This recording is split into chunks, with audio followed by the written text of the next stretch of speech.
Hey everyone, it's a spirited drop from a beautiful autumnal morning in my garden in the Blue Mountains. I've popped down here to see my daughter and to see some family and some friends and to get some writing done. And as you can see, it's a tough gig.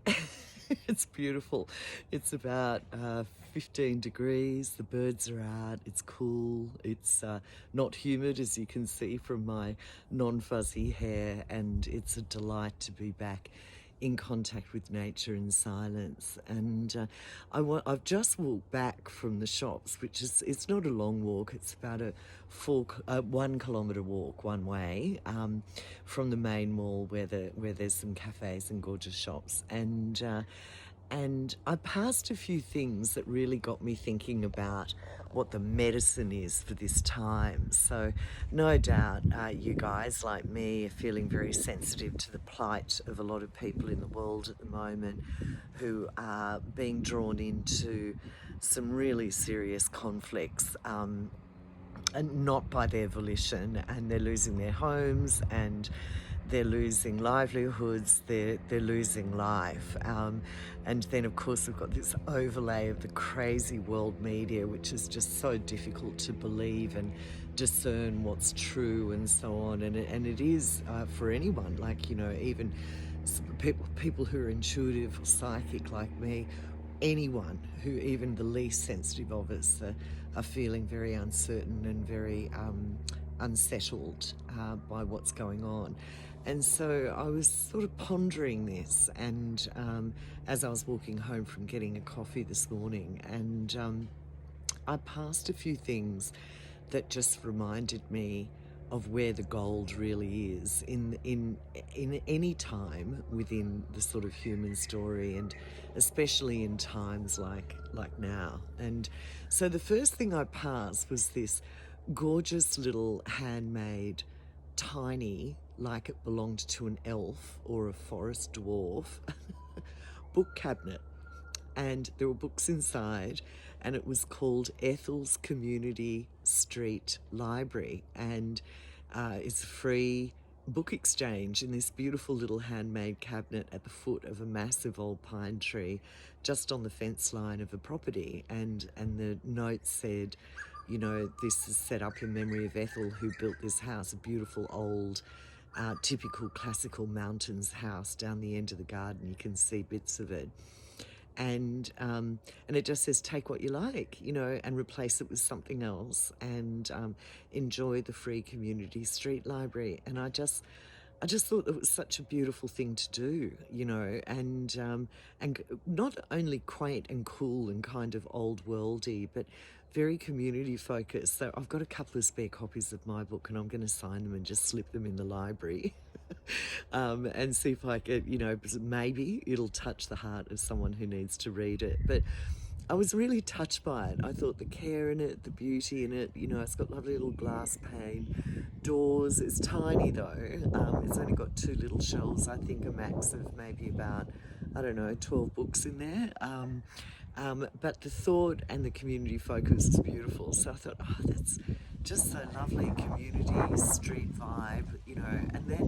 And then I walked around the corner and went down a little bit further, and there was a group of people gathering, and it was the Bush Maintenance Volunteer Club. Again, another community initiative where it was a mixed group of people. Some of them were older, some of them were younger.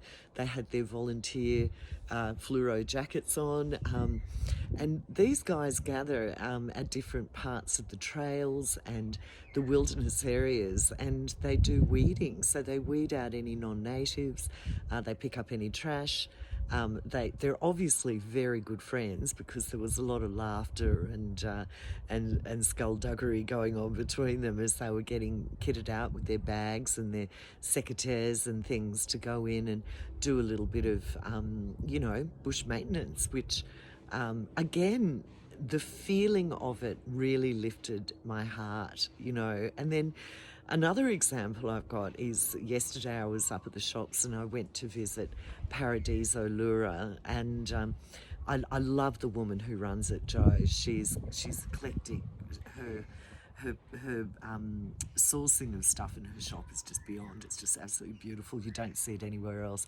And she particularly specialises in bee motif jewellery, and I love bees, as you know. My book is called The Humming Bee Prophecy.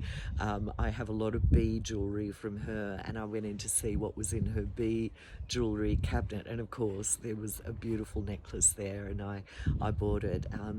And then we were chatting, and Jo went to charge it up, and she said, hold on, I'm going to give you a discount. And I said, oh, no, because she was saying business had been tight. And I said, no, it's fine. I'm happy to pay. And she goes, no, I want to give you a discount because I love you.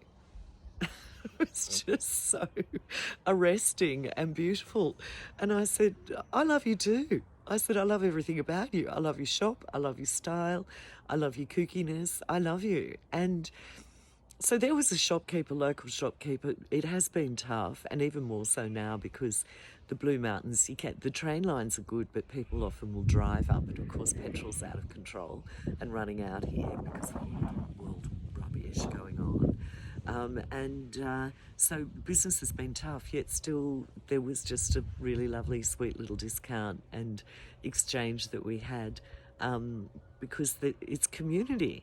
And I guess this is what I'm getting to. And of course there is this wild metaphor of the garden, in autumn where the late summer fruits are out, there's shedding of leaves and pine needles, which all nurtures the ground. The mushroom kings are ascending out of the underworld to mulch it all down. There's a lot of feasting going on with the birds and the possums because the cooler weather is obviously signalling that the frost is coming in hibernation and less food will be around. And so this whole interconnected ecosystem of the community of the wilderness as well is so apparent here. It's one of the reasons why I love coming.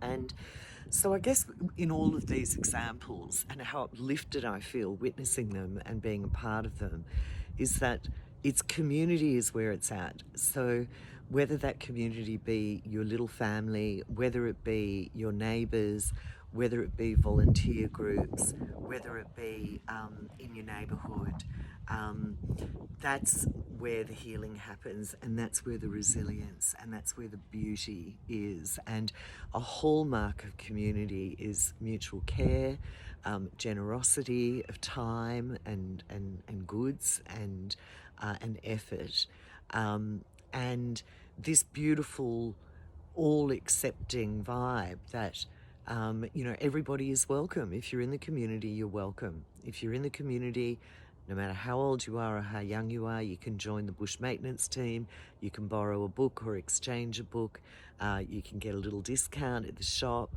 because you're in the community. So if you're feeling quite unsettled at the moment, and one of our stress responses can be to isolate and to hibernate. My guidance is to reach out and find your peeps in your community and do some stuff together. And it's very, very healing. It gives you a sense of belonging, and it absolutely assuages all of the fuckery that's going on globally and in the media. So I hope that's got you thinking, and I hope you do have some people you can reach out to and find that connection and that beautiful sense of belonging. Okay, everyone, back to writing the book. Have a good day. Bye.